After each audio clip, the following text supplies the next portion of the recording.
Hello, And welcome back to another episode of Neshoba News. We've got a lot in store, so let's jump right in. To start us off, we have a new segment. We'll be getting inside looks at teachers chosen by you. This week, the teacher nominated to be featured is Mr. Estelle. Students love how he makes learning math much more fun and interesting, along with plenty of hilarious jokes up his sleeve. And at the end of class, he shows everybody a little inspirational video to keep spirits up.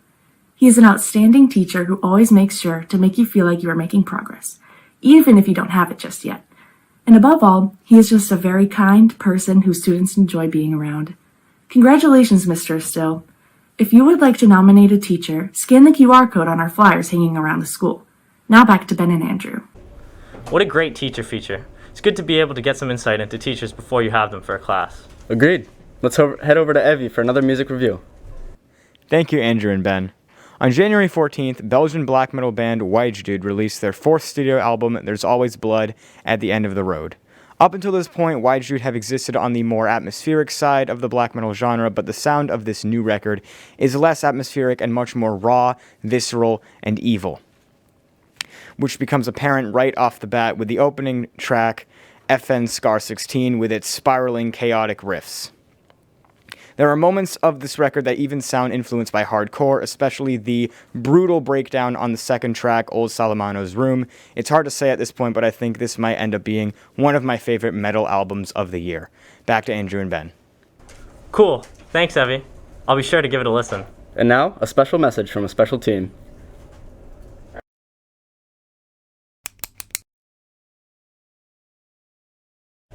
Hey Amy, how hard was it for you to pick a senior elective? Pretty hard, Abby. I agree. I was stuck on psychology and American government and politics. How about you? I couldn't choose between sociology, AP Euro, and military history. Let me tell you why I couldn't decide between the two. Psychology is learning about why people do the things they do and why they think the way they think. You get an in-depth look into the human brain and learn about motivational drive, emotion, human development, and much more.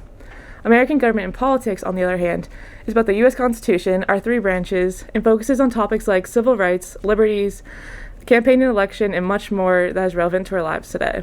That's a tough decision. What'd you choose? I chose psychology because I think learning about the human brain is very interesting.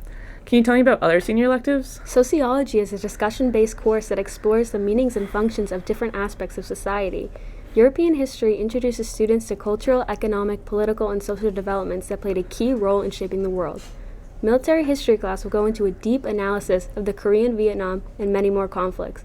It talks about the reasons behind the action, strategy, intelligence, and conclusions of the conflicts. Those are all very interesting classes. I don't know how you chose which one to take. Have you heard about any new classes in any other departments? Other departments are still in the works about creating new classes for next year. As we hear more about the upcoming classes for next year from those departments, we'll keep you informed about the changes being made. Now back to you, Ben and Andrew.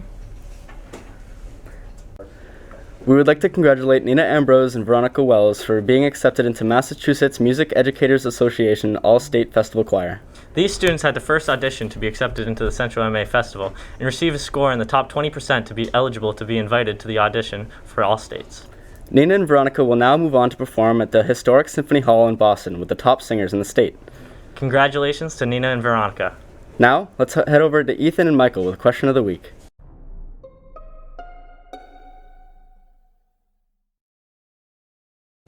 Hey Neshoba, welcome back to Question of the Week. And this week's question of the week is, what's your go-to snack after school? Hi, I'm Michael Sudd, and this is Nico Nestor. And I'm asking the question, what is your favorite after-school snack? My favorite after-school snack, usually when I get home, I just have a bowl of ramen noodles when I get home. I prefer chicken, but beef is a good alternative. Good answer. Hi, I'm Michael Sudd, and this is Mrs. Jenkins. Hi, everybody. And we're asking the question, what's your go-to snack after school? Cheez-It Grooves, the white cheddar ones. Those are good, I'm not going to lie. They are really good. All right, William, what is your favorite go-to after-school snack? I gotta stick with goldfish. Classic goldfish. Number one. Number one. Hi, I'm Michael Sudd, and this is Sawyer Murray. And Haley Thaxton. And the question of the week this week is, what is your go-to snack after school? My go-to snack after school is an acai bowl. Fruit Loops.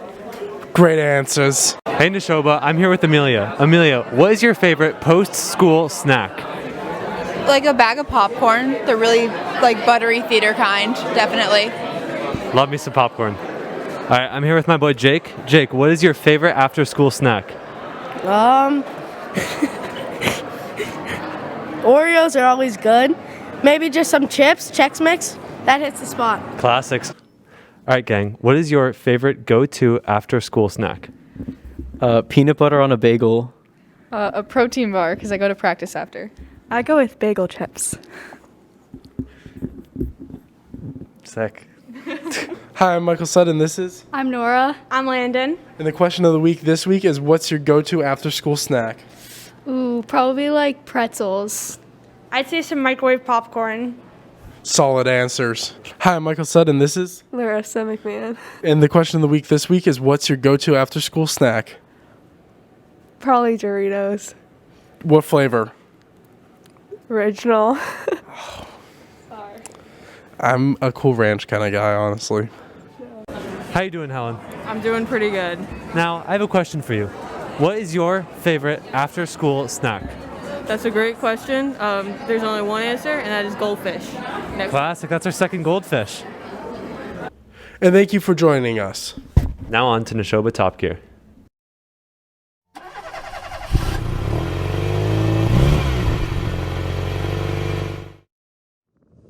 Hi, I'm Jack Peterson here back with another episode of Neshoba Top Gear. Today I'm going to give you some winter driving tips to help you combat the tough New England weather.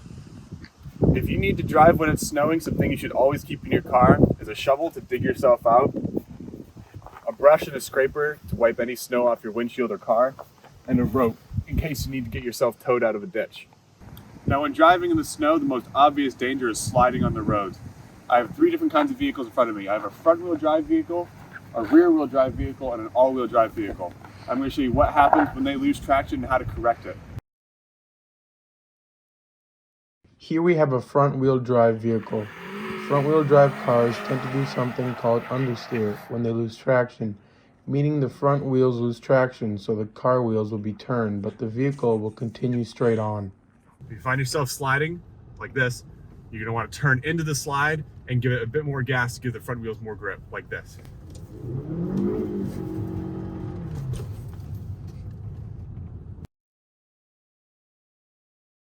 On a rear-wheel drive vehicle, if it loses traction, the rear wheels will lose traction while the front wheels grip.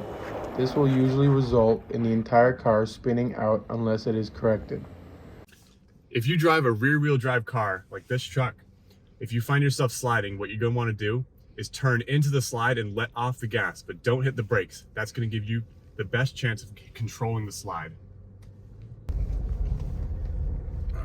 As you can see here, I'm going, I lose traction. What I'm going to do is let off the gas, but don't hit the brakes, and that corrected the car immediately.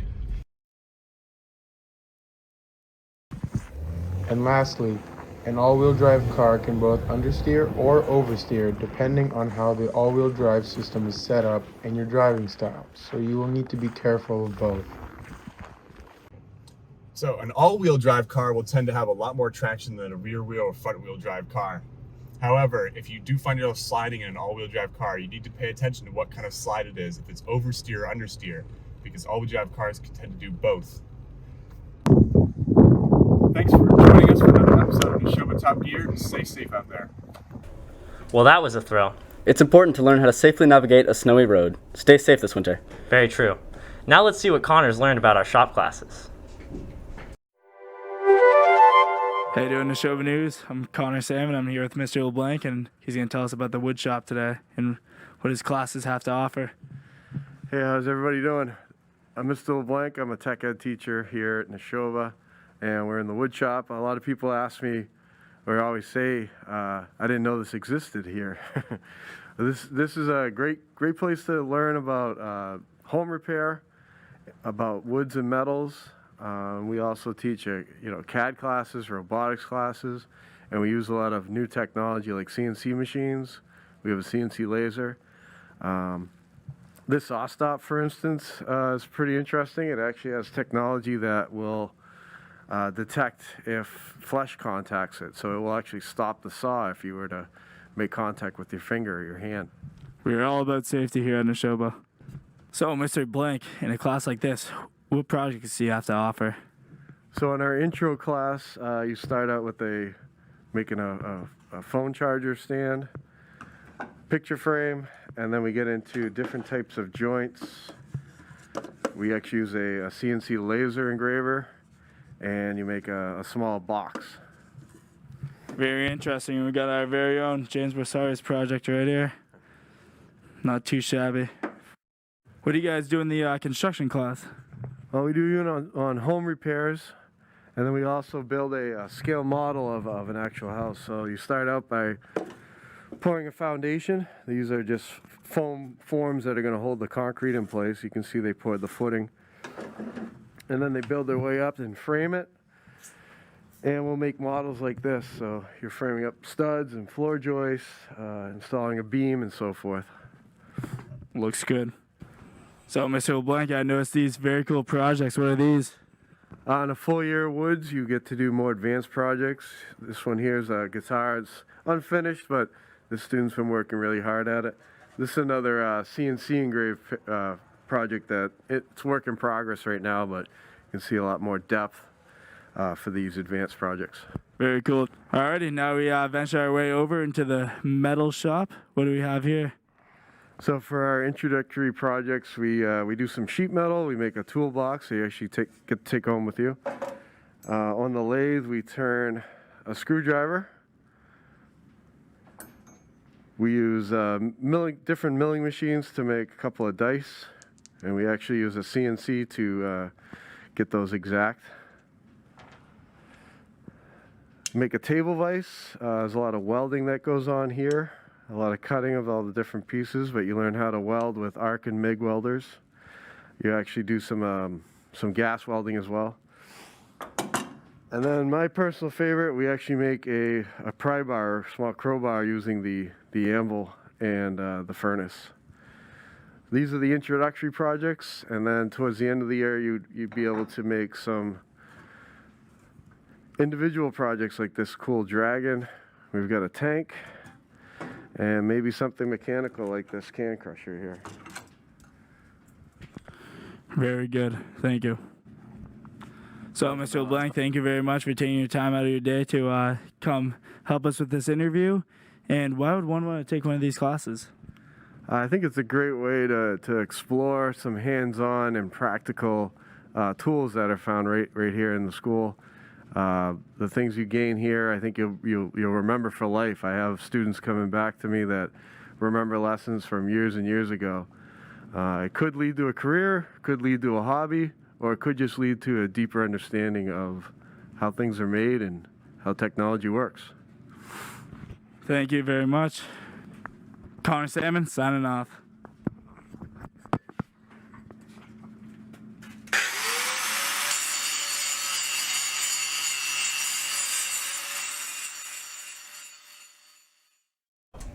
Hey Neshoba! We at the Regional are experimenting with some new mediums. One of which is exploring the world of podcasts. This week, Beckett, Hayden, and I had a good discussion about the NFL and greater football world in preparation for the Super Bowl. So check it out on our YouTube channel and theregional.org. Now on to our guest anchors for this week, Ava and Nolan, to talk about a new club. Guest anchor. Hi Neshoba, I'm Nolan Bush. And I'm Ava Reisner. We are here to talk about the new club that has started here at Neshoba, Active Minds. The goal of Active Minds is to change the conversation about mental health by destigmatizing mental illness and promoting mental health awareness. We also want to inform people on what resources are available and where to find them. Bringing this conversation to the forefront is the first step of our mission. Active Minds will meet in Mrs. D'Entremont's room, room 258, after school on Fridays. To find more information about the club, you can check out the bulletin board in the history hallway, or follow the Instagram, @Active Minds Neshoba.